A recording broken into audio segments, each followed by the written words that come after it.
Assalamualaikum, selamat pagi buat anak-anak ibu semuanya dimanapun berada. Bagaimana kabarnya? Mudah-mudahan anak-anak ibu semuanya selalu berada dalam keadaan sehat walafiat. Jumpa lagi dengan Bu Guru Novi.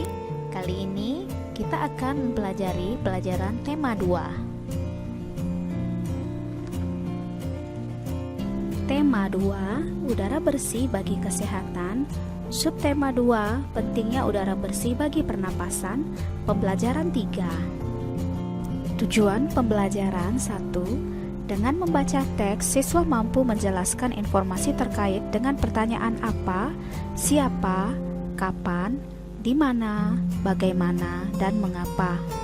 2. Dengan menuliskan jawaban dari pertanyaan, siswa mampu mempresentasikan informasi dari teks bacaan terkait dengan pertanyaan apa, di mana, kapan, siapa, bagaimana, dan mengapa.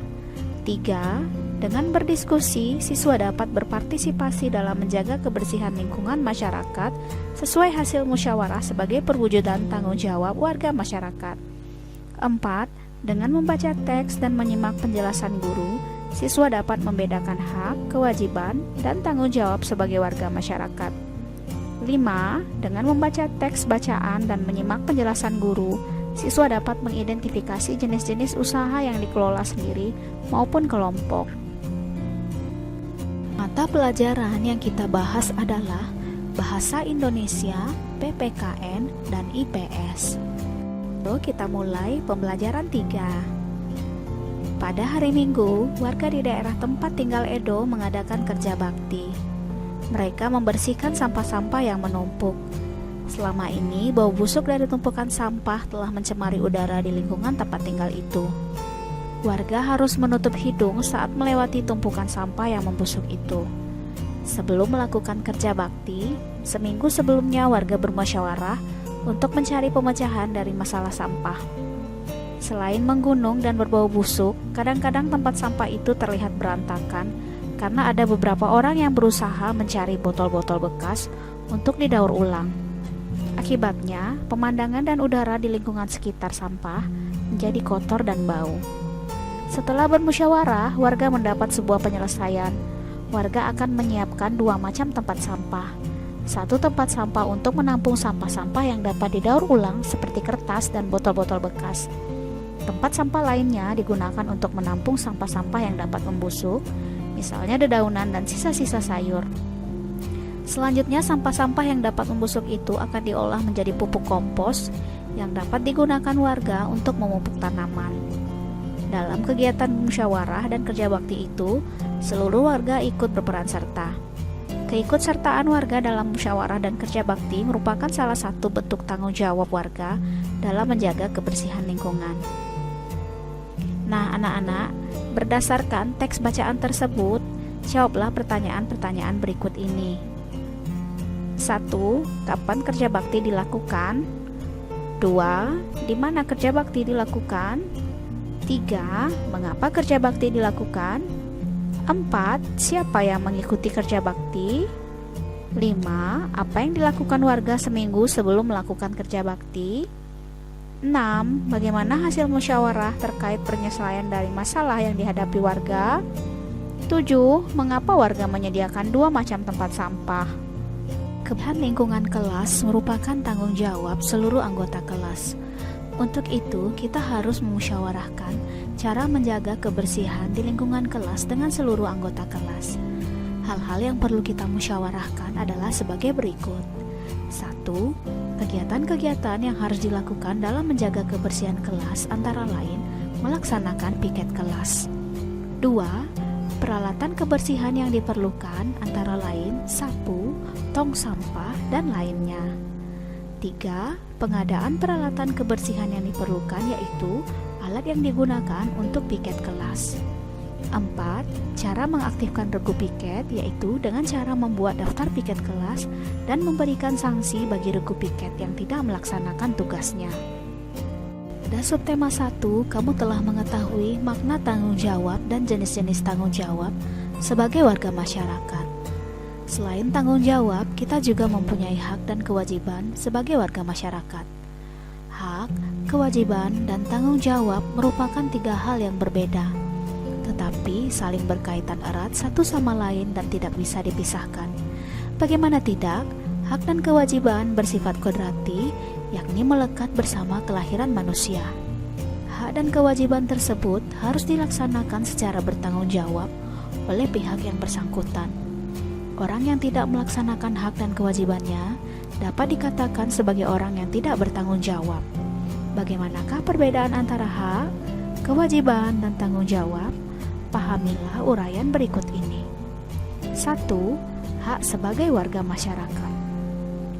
Hak berarti sesuatu yang mutlak menjadi milik seseorang, penggunaannya tergantung kepada orang yang bersangkutan. Jadi, hak warga masyarakat adalah sesuatu yang mutlak menjadi milik seseorang yang berkedudukan sebagai warga masyarakat. Bentuk hak masyarakat sebagai berikut. Yang pertama adalah mendapatkan perlindungan hukum. Yang kedua, mendapatkan pekerjaan dan penghidupan yang layak. Yang ketiga, menikmati lingkungan bersih. Yang keempat, hidup tenang dan damai. Yang kelima, bebas memilih, memeluk, dan menjalankan agama. Yang keenam, berpendapat dan berorganisasi. Yang ketujuh, mengembangkan kebudayaan daerah. 2. Kewajiban sebagai warga masyarakat. Kewajiban berarti sesuatu yang harus dilakukan dengan penuh rasa tanggung jawab. Jadi, kewajiban warga masyarakat adalah sesuatu yang harus dilakukan seseorang sebagai warga masyarakat dengan penuh rasa tanggung jawab. Bentuk kewajiban warga masyarakat seperti berikut. 1. Mematuhi aturan atau norma yang berlaku dalam masyarakat. 2. Menjaga ketenangan dan ketertiban di lingkungan masyarakat.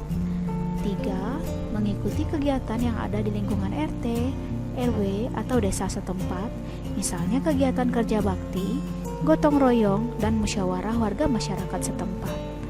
4. Menghormati tetangga di lingkungan tempat tinggal. 5. Membantu tetangga yang terkena musibah. 6. Menjaga kebersihan lingkungan tempat tinggal. Anak-anak, tugasmu adalah diskusikan hak, kewajiban, dan tanggung jawabmu sebagai anggota keluarga dengan keluargamu. Tuliskan hasil diskusi dalam buku tulismu. Setiap periode waktu tertentu, misalnya 2 minggu sekali atau sebulan sekali, lakukan penilaian terhadap dirimu sendiri mengenai pelaksanaan hak, kewajiban, dan tanggung jawabmu. Amatilah kegiatan ekonomi di lingkungan sekitarmu. Bagaimana pengelolaan kegiatan ekonomi tersebut? Jika dicermati, kegiatan ekonomi tersebut ada yang dikelola sendiri, ada pula yang dikelola secara berkelompok.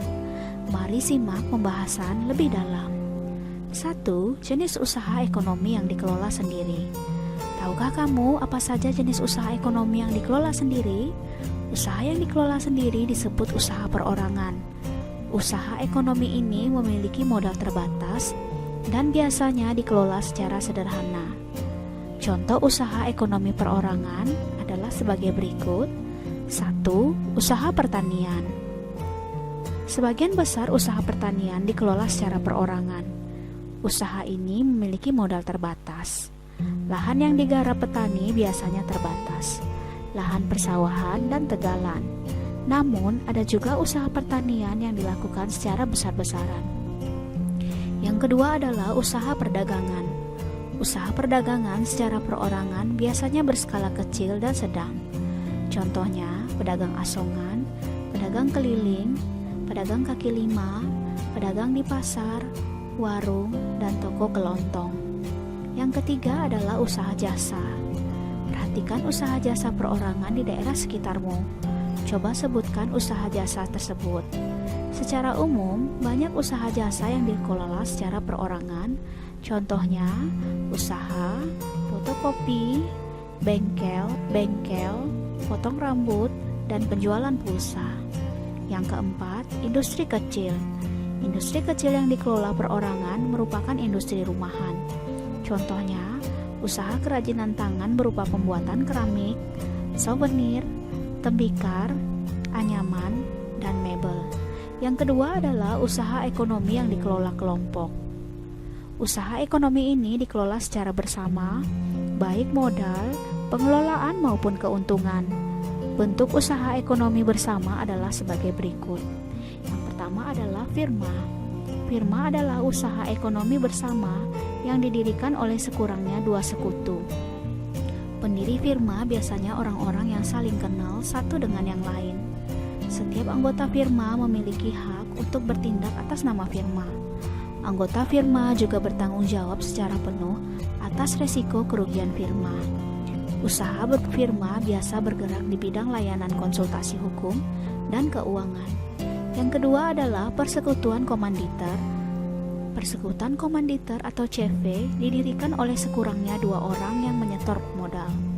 Pada CV terdapat dua jenis sekutu, yaitu sekutu aktif dan sekutu pasif. Sekutu aktif berperan sebagai investor dan pengelola CV. Sekutu pasif berperan sebagai investor tanpa terlibat dalam pengolahan CV. Usaha berbentuk CV dapat dikembangkan dari firma. Ini dimungkinkan jika firma ingin memperluas usahanya dan membutuhkan banyak modal. Yang ketiga adalah perseroan terbatas. Perseroan terbatas adalah usaha bersama yang modalnya berupa kumpulan saham. Saham artinya sebagai bukti kepemilikan suatu perusahaan atas penyetoran modal. Setiap saham memiliki nilai nominal tertentu. Pemilik saham akan memperoleh keuntungan berupa dividen. Bagi perseroan yang ingin mengembangkan dan memperluas usaha, sahamnya dapat diperdagangkan di pasar modal. Yang keempat adalah badan usaha milik negara.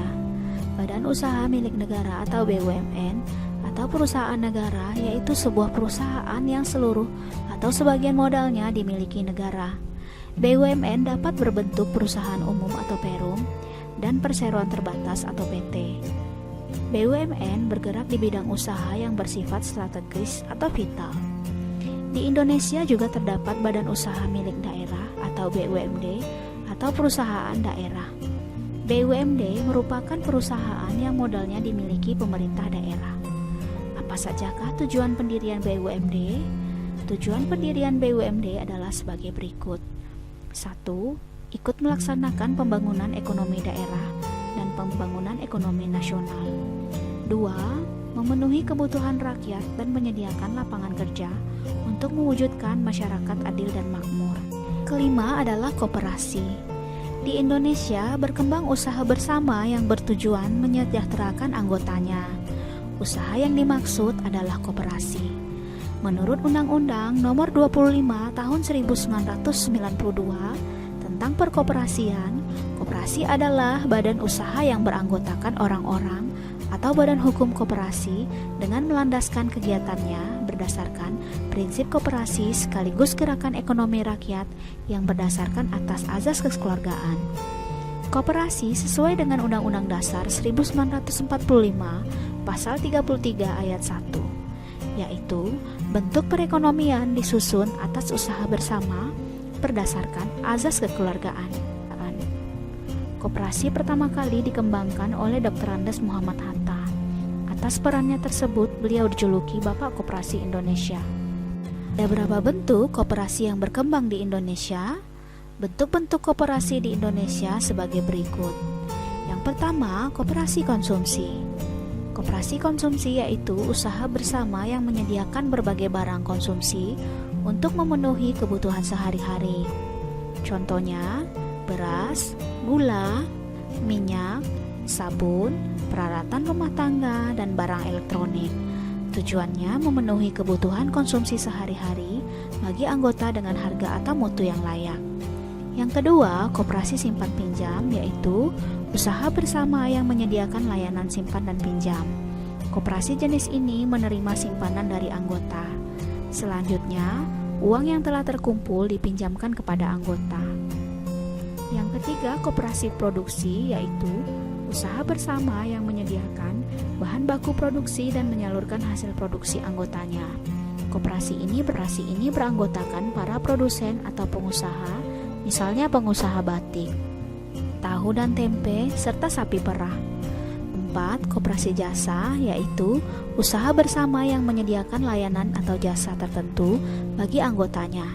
Contohnya, koperasi angkutan. 5. Koperasi serba usaha yaitu Usaha bersama mengelola berbagai jenis usaha. Misalnya, penyediaan barang konsumsi, simpan pinjam, penyediaan bahan baku, dan penyaluran hasil produksi. Contohnya, Koperasi Unit Desa atau KUD. Demikianlah video pembelajaran kali ini. Tetap semangat belajar, jaga kesehatanmu, makan makanan yang bergizi, dan istirahat yang cukup. Selalu cuci tanganmu dan gunakan masker jika berpergian keluar rumah. Assalamualaikum warahmatullahi wabarakatuh.